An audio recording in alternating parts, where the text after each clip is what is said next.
Hello! Welcome to gain knowledge YouTube channel. ముందుగా మీరు గనుక మా ఛానల్‌ని చూస్తున్నట్లయితే సబ్స్క్రైబ్ చేసి, లైక్ చేసి మీ ఫ్రెండ్స్‌కి షేర్ చేయండి. ఈరోజు మన టాపిక్ వచ్చేసి జమిలీ ఎన్నికలు. జమిలీ ఎన్నికలు అంటే ఏంటి? వాటి గురించి పూర్తి డీటెయిల్స్ చూద్దాం. జమిలీ ఎన్నికలు వన్ నేషన్ వన్ ఎలక్షన్. దేశవ్యాప్తంగా ఏకకాలంలో ఒకేసారి ఎన్నికలను నిర్వహించేందుకు వీలుగా 129వ రాజ్యాంగ సవరణ బిల్లుతో పాటు కేంద్రపాలిత ప్రాంతాల చట్ట సవరణ బిల్లును కేంద్ర న్యాయశాఖ మంత్రి అర్జున్ రామ్ మేఘ్వాల్ లోక్సభలో ప్రవేశపెట్టారు. ఇందులో 2 బిల్లులున్నాయి. అందులో ఒకటి లోక్సభ, అసెంబ్లీల కాలపరిమితులను సవరించే రాజ్యాంగ సవరణ బిల్లు. 2 ఢిల్లీ మరియు కేంద్రపాలిత ప్రాంతాలకు ఎన్నికలకు సంబంధించినవి. 129వ రాజ్యాంగ సవరణ బిల్లు 2024 రాజ్యాంగంలోని 3 ఆర్టికల్స్ను సవరించడంతో పాటు కొత్తగా 82A అధికరణను చేర్చాలని ఈ బిల్లులో ప్రతిపాదించడం జరిగింది. ఆర్టికల్ 82Aలో తీసుకొచ్చినటువంటి 6 క్లాజులు ఏమేమి తీసుకొచ్చారో 6 క్లాజుల గురించి చూద్దాం.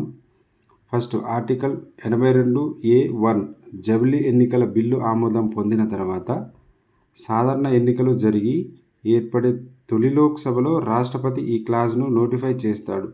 ఆ రోజే అపాయింటెడ్ డే ఏర్పడుతుంది. తర్వాత ఆర్టికల్ 82A(2) అపాయింటెడ్ డే తర్వాత ఏర్పడిన అన్ని రాష్ట్రాల అసెంబ్లీల కాలపరిమితి ఆ లోక్సభ కాలపరిమితితో ముగుస్తుంది. అంటే అసెంబ్లీ ఎన్నికల కాలపరిమితి కుదింపు లేదా ముగింపు, తగ్గించడం పొడిగించడం అనేది ఉంటుంది. ఆర్టికల్ 82A(3) లోక్సభకు అన్ని రాష్ట్రాల అసెంబ్లీలకు ఎలక్షన్ కమిషన్ అనేది ఎన్నికలను నిర్వహిస్తుంది. ఆర్టికల్ 82A(4) ఇది ఇంపార్టెంట్, జమిలీ ఎన్నికలను నిర్వహిస్తుంది. జమిలీ ఎన్నికలు అంటే ఒకటి అర్థం, దేశమంతటా లోక్సభకు ప్లస్ అన్ని రాష్ట్రాల అసెంబ్లీలకు ఏకకాలంలో ఎన్నికలు నిర్వహించడం.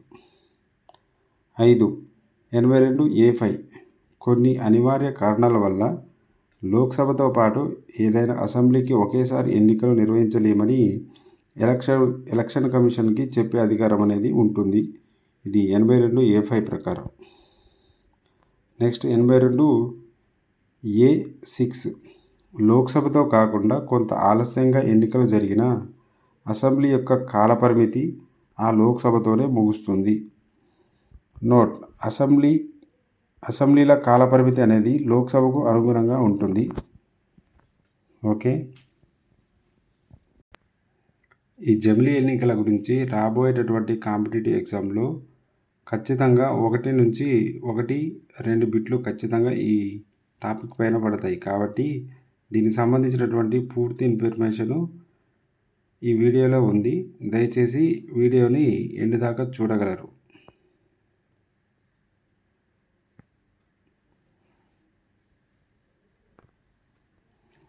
జమిలీ ఎన్నికల ద్వారా సవరించేటటువంటి ఆర్టికల్స్ 3 క్లాజులనేమో 6 క్లాజులు చేర్చడం జరిగింది 82Aలో.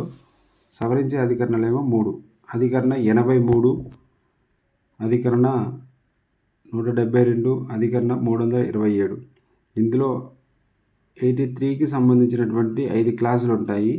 5 క్లాజులలో లోక్సభ కాలపరిమితి అనేది మామూలుగా 5 సంవత్సరాలు ఉంటుంది.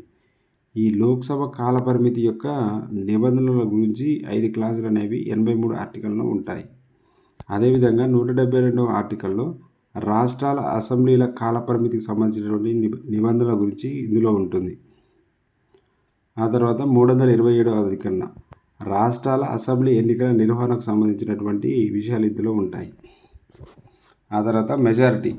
ఈ జమిలీ ఎన్నికల బిల్లును ప్రవేశపెడితే లోక్సభ మరియు రాజ్యసభలో ఎంత మెజారిటీ ఉండాలి? జమిలీ ఎన్నికల బిల్లు ఆమోదం పొందాలంటే 2/3 వంతు అనగా 66.66% ఆమోదం అనేది ఖచ్చితంగా ఉండాలి.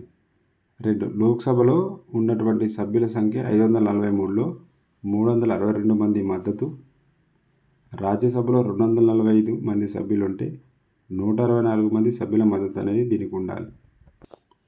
ఒకసారి జమిలీ ఎన్నికల గురించి చూస్తే దేశంలో జమిలీ ఎన్నికల చరిత్ర.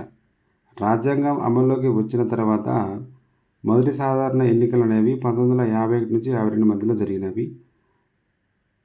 1951, 52లో జరిగినవి జమిలీ ఎన్నికలు. 1957, 1962, 1967 వరకు, అంటే 1 నుంచి 4వ లోక్సభ వరకు ఈ లోక్సభ ప్లస్ అసెంబ్లీలో కలిపి ఒకేసారి ఎన్నికలు జరిగాయి. ఒకేసారి ఎన్నికలు కలిపి జరపడాన్ని జమిలీ ఎన్నికలుగా చెప్తారు. ఆ తర్వాత 1968, 69 సంవత్సరాలలో రాష్ట్రాల్లో రాష్ట్ర ప్రభుత్వాలు పడిపోవడంతో రాష్ట్రపతి పాలనను విధించడంతో ఈ సందిగ్ధత అనేది ఏర్పడింది అన్నట్టు. మళ్ళీ దాన్నే తీసుకురావాలనే ఉద్దేశంతో నరేంద్ర మోదీ ప్రభుత్వము 1 నేషన్ 1 ఎలక్షన్ పేరుతో ఈ చట్టాన్ని తీసుకొచ్చింది. 129వ రాజ్యాంగ సవరణ చట్టం. ఓకే, ఈ జమిలీ ఎన్నికలపై ఏర్పడినటువంటి కమిటీ, ఇది వెరీ వెరీ ఇంపార్టెంట్. అదే రామ్నాథ్ కోవింద్ కమిటీ. మాజీ రాష్ట్రపతి అయినటువంటి రామ్నాథ్ కోవింద్తో ప్రధాని నరేంద్ర మోదీ గారు ఈ రామ్నాథ్ కోవింద్ కమిటీని జమిలీ ఎన్నికలపై అధ్యయనం చేయడానికి ఏర్పాటు చేయడం జరిగింది. ఈ కమిటీ యొక్క సిఫారసులు: జమిలీ ఎన్నికలు నిర్వహించే నాటికి ఎన్నికల యంత్రాంగాన్ని మొత్తాన్ని సిద్ధం చేయాలి.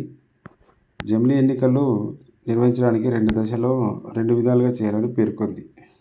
మొదటి దశలో పార్లమెంటు మరియు అసెంబ్లీ స్థానాలకు ఎన్నికలు జరగాలి. ఆ తర్వాత 100 రోజులకు పంచాయతీ మరియు మున్సిపాలిటీలకు ఎన్నికలు జరగాలి. రెండవ దశలో మున్సిపాలిటీలకు, పంచాయతీలకు, అసెంబ్లీలకు, పార్లమెంటు మొత్తానికి కలిపి ఒకేసారి ఎన్నికలు జరపాలి. ఈ జమిలీ ఎన్నికల బిల్లుకు అనుకూలంగా 32 రాజకీయ పార్టీలు అనుకూలంగా మద్దతు ఇవ్వగా, విరుద్ధంగా 15 రాజకీయ పార్టీలు అనేవి మద్దతు ఇవ్వడం జరిగింది. ఇది జమిలీ ఎన్నికలపై ప్రవేశపెట్టినటువంటి రాజ్యాంగ సవరణ, దానికి సంబంధించినటువంటి దేశంలోని జమిలీ ఎన్నికల చరిత్ర, మెజారిటీ, ఏ కమిటీ నిర్వహించబడింది, ఏ రాజ్యాంగాలను చేర్చారు, ఏ రాజ్యాంగాలను సవరించారు. ఓకే ఫ్రెండ్స్, ఈ వీడియో మీకు నచ్చినట్లయితే సబ్స్క్రైబ్ చేసి మీ ఫ్రెండ్స్కి షేర్ చేయండి. అలాగే లైక్ కూడా చేయండి. Thank you for watching.